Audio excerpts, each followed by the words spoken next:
You're working as hard as you can to become an elite trader, but you're not, and you're not sure why. What if it's because you're making a bunch of trades that you should not even be taking? Hi, I'm Mike Bellafiore, co-founder of SME Capital, and we're a proprietary trading firm located in Midtown Manhattan. And I'm also the author of the trading classic One Good Trade and the Playbook. In this video, see a junior trader repeatedly challenged on whether he should be making one technical trade at all. Let's get to work on sharing some important trading wisdom so you can grow your trading account.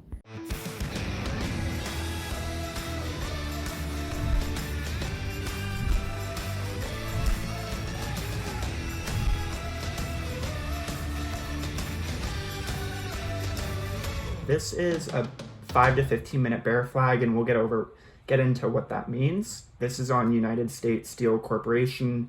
It took place on 12/1/2020, ticker symbol X. So the game plan on this was, you could kind of see down below, there's a 5-minute and there's a 15-minute time frame. And I was looking for this failed flag at 1572. You can see on the left and on the right, that's kind of what took place.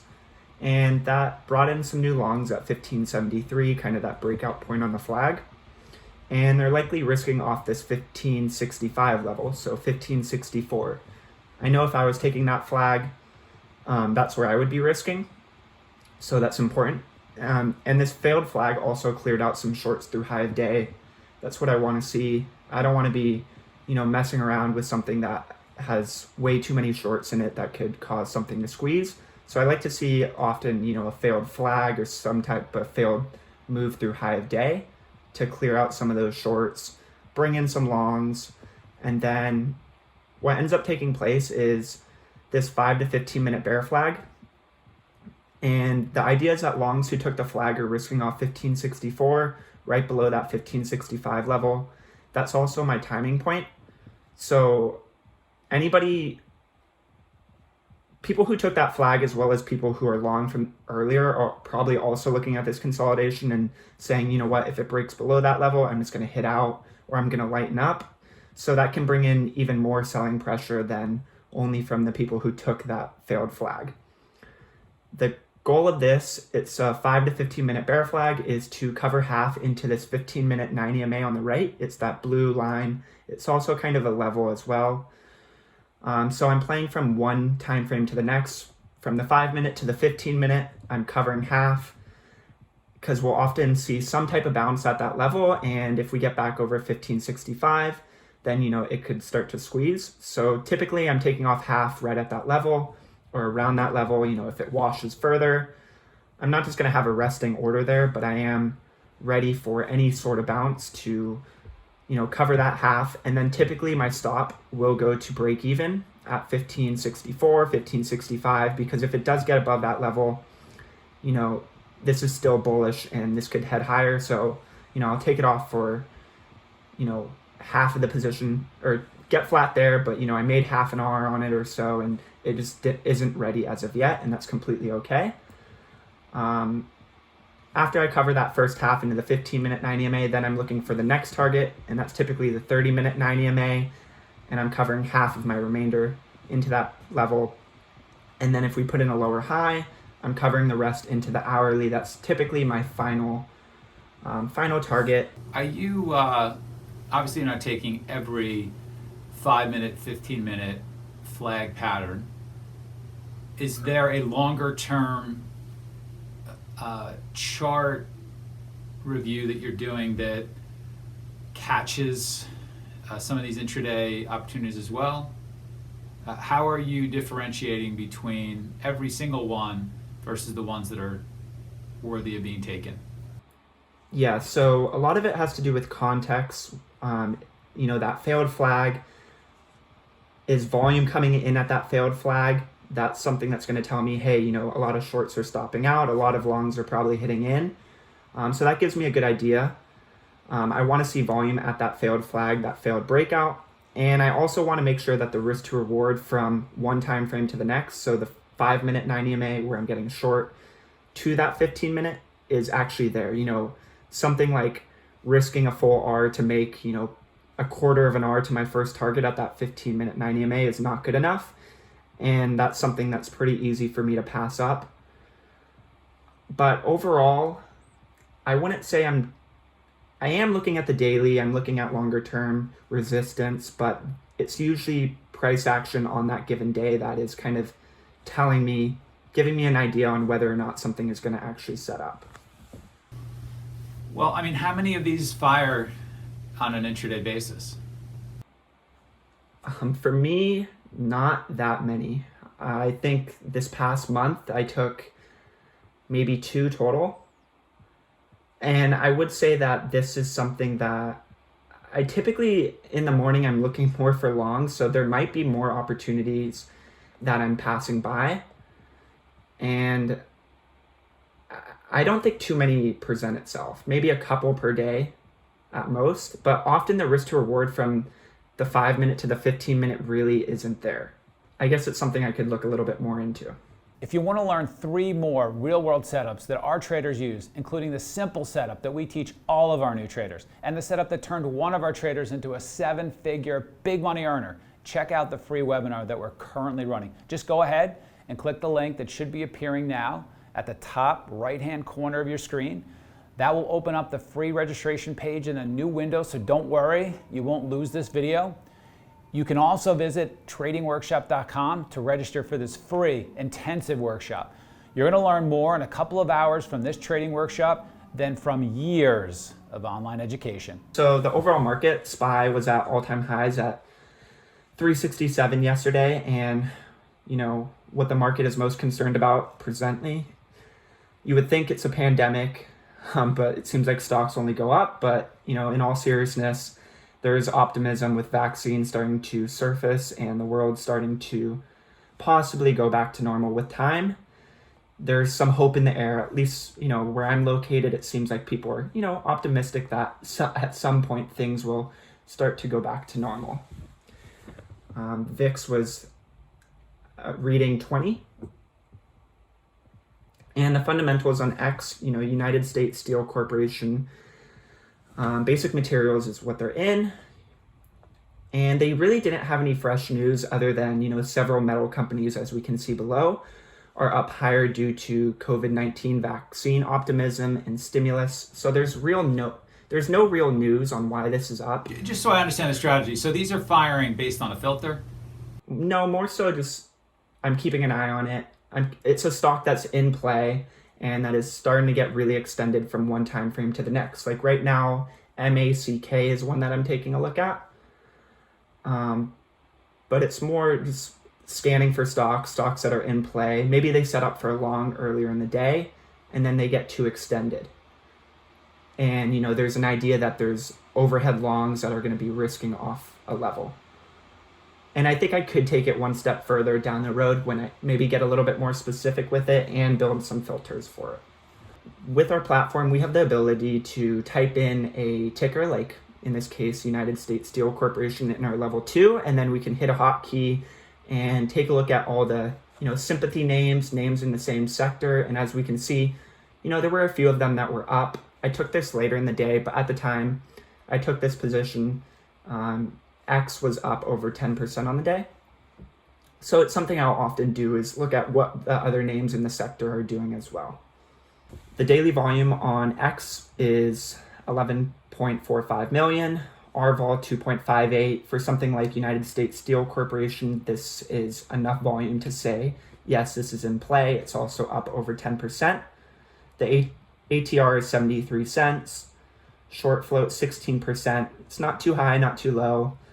There are some shorts in this. It is kind of sloping downward across the last few years. This year, it's not doing that bad.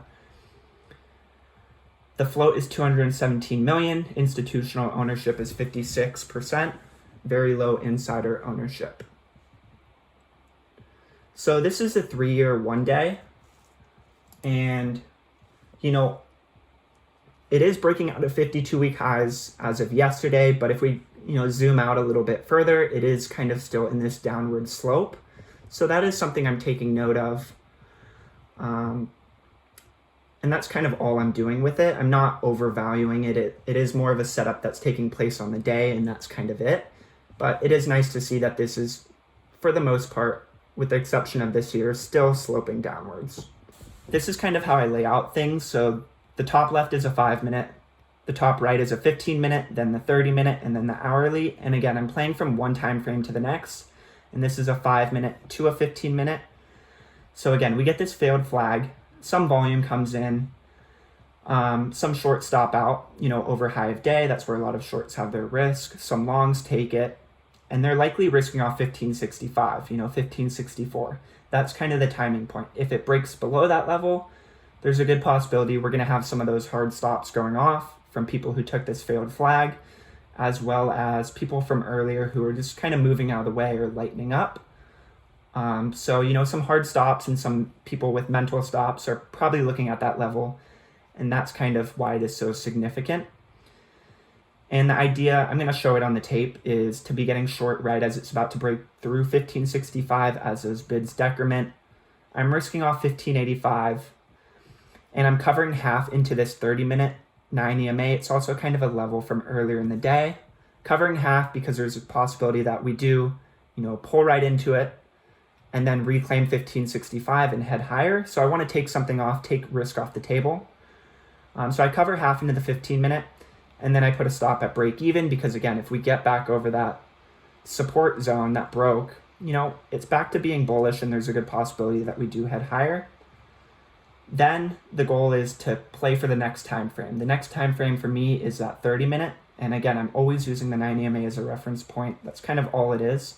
And look, I apologize because clearly I'm not catching on very quickly, which can happen from time to time. Or you guys might chuckle that it happens all the time. But, so I apologize for that. But, so what you saying for this trade is you're looking for something that's overbought intraday, and then you're looking at the 5-minute and the 15-minute, and you're seeing support on the 5-minute and the 15-minute, and when it breaks support on the 5-minute and the 15-minute, you're going to get short. Yes, when it breaks. I caught on. I got it right. That is the trade. When it breaks on the 5-minute, it should pull into the 15-minute more times than not. Apparently I didn't get it yet.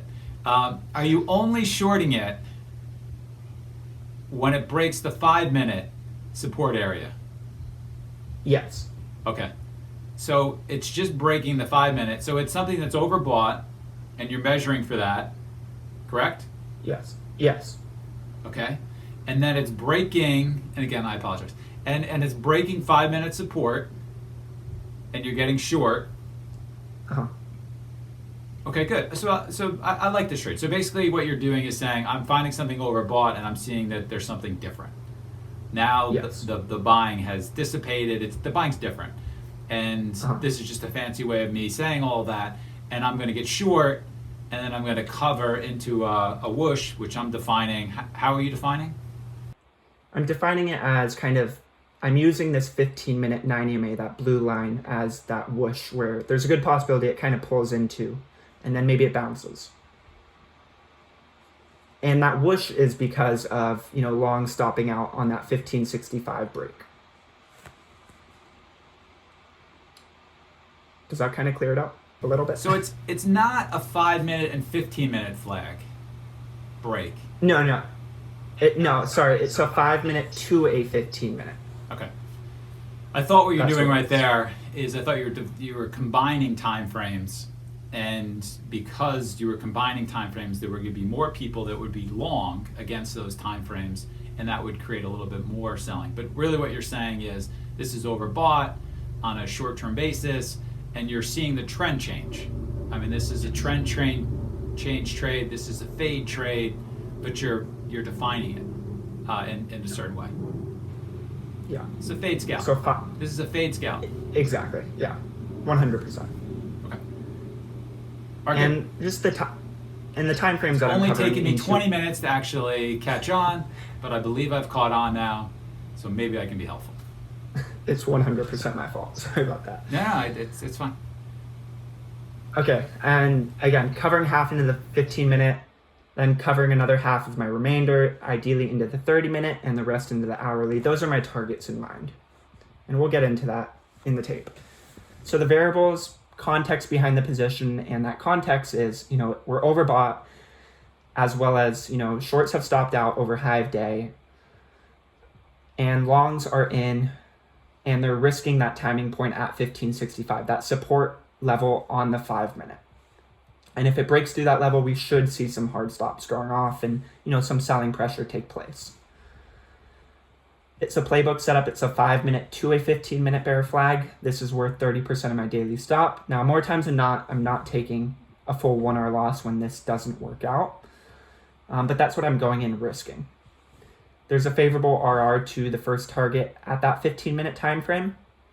It's nice and tight right above the timing point. There's plenty of liquidity. It's a 1 cent spread until it broke down, and that's likely because some hard stops and some people were hitting the bid out. Elevated R vol over 2. This should put me in the money right away more times than not, at least if it's going to work. I can get out before taking a full 1 hour loss if it doesn't work more times than not, and that's important. There's a clear level where I'm wrong, and it is scalable. What strikes me is, well, how are you defining overbought? And that's the part I think that I wasn't quite catching. I can do a little bit better defining that myself. It's overbought in terms of from one time frame to the next. It's very extended on the 15-minute time frame. So at some point it should reset into that. And that's either going to take time or it's going to take a pull-in. And in this case, it was pretty extended to that 15-minute, as well as the other time frames below as well. Okay, and when you say it was pretty extended, is there a way that you can define that? Yeah, I typically define it, I guess it's all relative. Like, this is a little bit of a higher price stock, doesn't move as far, but the risk to reward is usually how I define it. From where I'm taking it to where, from the 5 minute to the 15-minute. And in this case, it was about a 2-to-1, 3-to-1. Okay, I got to stop. I got to take a step back. Because now I'm starting to think maybe I'm not the one who's confused. But look, the only way this trade works is if you actually do catch something that's overextended on an intraday basis. You can define that. You can have filters that pop up that identify those types of opportunities for you, and then you can see it get below the 5 minute. But you've got to be really clear about it being overextended. You've got to have a way to variabilize. I don't know if that's a word, but if it isn't a word, I made it up. To variabilize, and if it is a word, then it's a great word, and we should use it more. So that you're giving yourself edge. 100% there's edge if something gets overbought and it breaks below a 5 minute and you get in it. Where I'm struggling is, have you variabilized this? No. Yeah, that's where I'm getting really confused. Yeah. So that's something I need to certainly work on. And look, I mean, one thing you might think about is, hey, maybe it's 2 ATRs away from a moving average, or maybe it's 1 ATR away from moving average in a very short period of time. And then, and a perfect example of this, and I'm really interested in this because there's a tremendous amount of, here's what you could do, and here's why this is promising for your trading. Because if you can variabilize, and somebody look this up to see if that actually is a word, because if it is, I'm going to keep using it more. But if you can variabilize a trade like this, and we have powerful technology, what you'll do is you're going to create a whole bunch of these filters that are going to fire, that are going to go off on your screens. You're going to see this alert. It's going to pop up. You're going to punch up the stock, and then when it gets below the 5 minute, you're going to bang into it on the short side, make a quick few bucks, and then move on. But you can set up lots of trades like that, not necessarily the same ones, but lots of very specific trades that you ask our alerts to fire on our platform. You build alerts for it to fire on our platform. Then you get in there and you take advantage of something that's overbought or oversold. You get the heck out, you move on. But you can do this several times a day. This is a very liquid opportunity. You can make really good money setting yourself up for these things. Does that make sense? yeah, totally. That's why it's important to, that's why this is, when you're building a business, you got to be able to scale this thing. And so it's not really particularly scalable if you're going to have to spend all this time looking for this one particular setup. But what is scalable is to variabilize a particular setup, to know exactly what you're looking for, to have it fire on your alerts, bang in there, make your profits, get the heck out, and then move on to the next thing. Your time is valuable. You staring at screens is valuable. We want you to be doing that with really good setups. Yeah, that's something I'll certainly work on. Okay, so we'll get into the tape quickly on this. I want to get short on this 1565 breakdown. And again, the idea is that, some longs did take this, failed flag, and anybody who's long from earlier, they're likely looking at this level and, there's a good possibility that they're going to lighten up or, they're going to stop out and move out of the way. And there's a shift in momentum on this. So I am looking to get short on this 1565 as it decrements, really getting short at 1564 with risk off high of day. The one mistake I made is I think I can use this lower high to risk off of, because if it does get above that level, my idea is dead. And so I could be a little bit bigger with better R multiples. So I get short there. And again, I do have to wait a little bit and I don't really like that. But it does end up working. And we could kind of see that the bids do fall out a little bit. Some longs are stopping out. And my first target is that 15-minute level.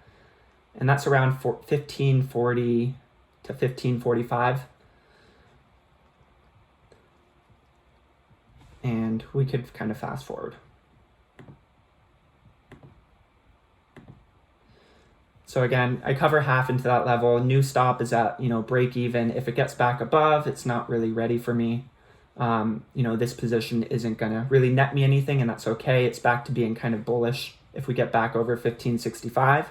So I just want to move out of the way if it does get there.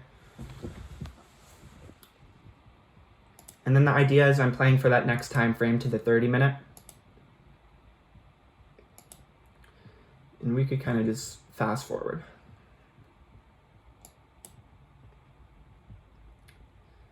And I'm lightening up from one time frame to the next. This is a mistake I made where I got flat everything into this 30-minute, even though we're really working out and, we're very far from where I got involved. The idea is clearly working, and I really want to, I need to do some better work with sticking to my winners, at least on the remaining, because there is a possibility that this does pull back into 15, because we're still extended. And I can define that better going forward on the hourly.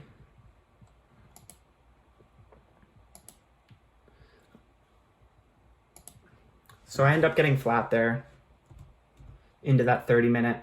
Were you watching Pfizer on the open? Today? Yeah. Yeah, I was. So that's a perfect example of something that got overbought right on the open. Yeah, I think it went straight up a dollar in a pretty thick stock without having any downticks.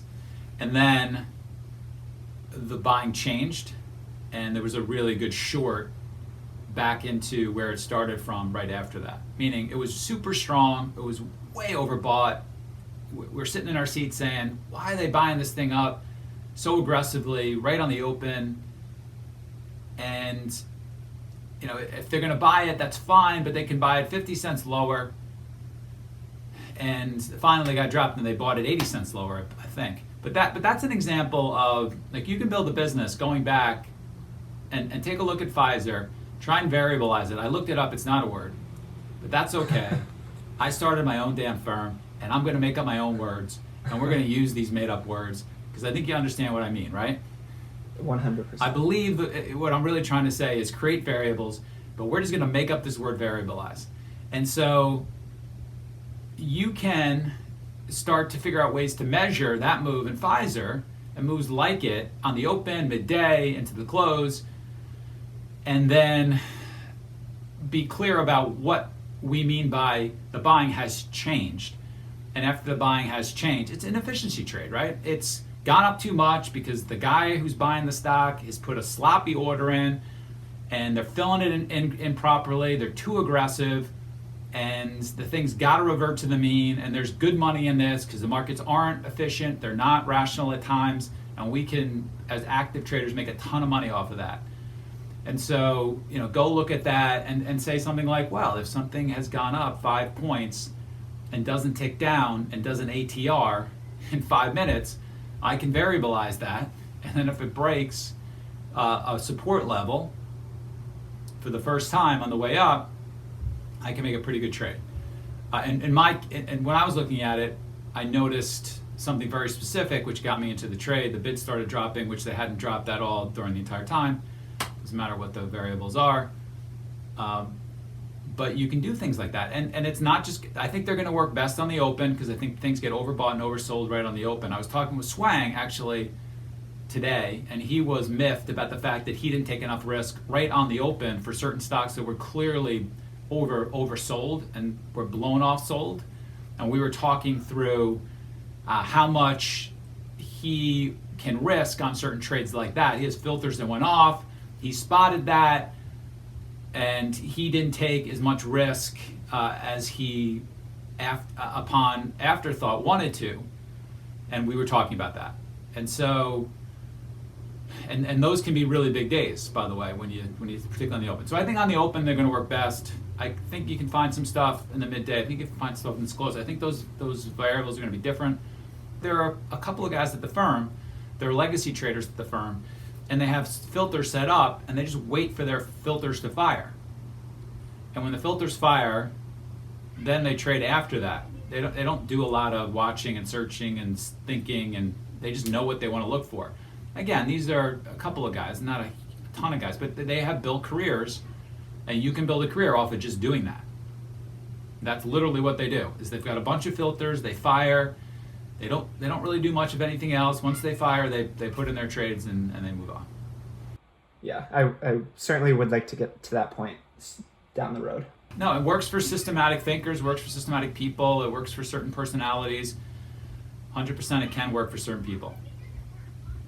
And they make really good money. So I'll keep this quick, but basically the two areas of improvement are I could have risked off that lower high, so I could have been a little bit bigger, 14 cents per share of risk instead of 22 cents per share of risk. Better R multiples because of that. Same dollar value and percent to my daily stop of risk, but just a little bit bigger. Because if it got above that level, the idea is dead. I would have cut it anyways. And also the second area of improvement is I could have stuck with this, and it did pull all the way into the hourly, and that is kind of my final target. There's no reason for me to give up on it all the way when it pulled into the 30-minute and was just dancing around a little bit. I could set some orders, and I could kind of go on with my day and look at other things as well, and work on some other things as well. Yeah, and not to complicate this, but this trade's not going to work as well in steel. It's not going to work as well in oil. It's not going to work as well as gold. It's going to work better in technology stocks relative to steel stocks. You might need a specific tag. You might need to refine your system to exclude certain stocks in certain sectors. So think about that. And then the other thing is, and we've talked about this with your trading overall, is this something that is worthy of your time? Are you going to make enough on this trade so that you can keep doing it? It's not an A+ idea, especially considering I am covering half into that 15-minute so soon. That kind of takes the A+ quality out of it, where it's going to be, that home run type of position. I think it's super important. You go through a playbook trade, and maybe at the end of the day you say, you know what, I could see this works, but it's not going to work for me. There's bigger opportunities for me. I'm now going to move on. I'm not going to put this in my system. I think these trades are fine. I think you can make a career out of them if you create a ton of alerts. There are guys that do this. But it's perfectly fine to go through an exercise like this and be like, nah, not going to work for me. Not enough reward in this for me.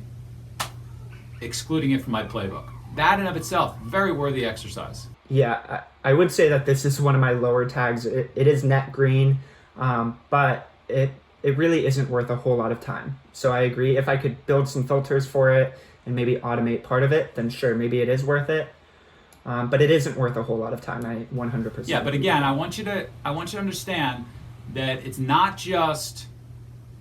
I'm going to call this a fade scalp. It's not just you making, it's not just a 5-minute support trade, it's you building filters to identify inefficiencies. That's the business. So while this may not make you a ton of money in of itself, finding inefficiencies in the marketplace and building and using filters to do that, there may be 20 of those. You may have 20 opportunities like this. That can actually be a pretty nice business. Cool. Yeah, definitely. And yeah, that is about it. Hey, go ahead and click our subscribe button so you don't miss any of the videos they're producing for you in the trading community. And please take the time to add your feedback in the comments section for what videos you'd like for us to produce next and what you found helpful from this video. From all of us at S&B, train and trade well.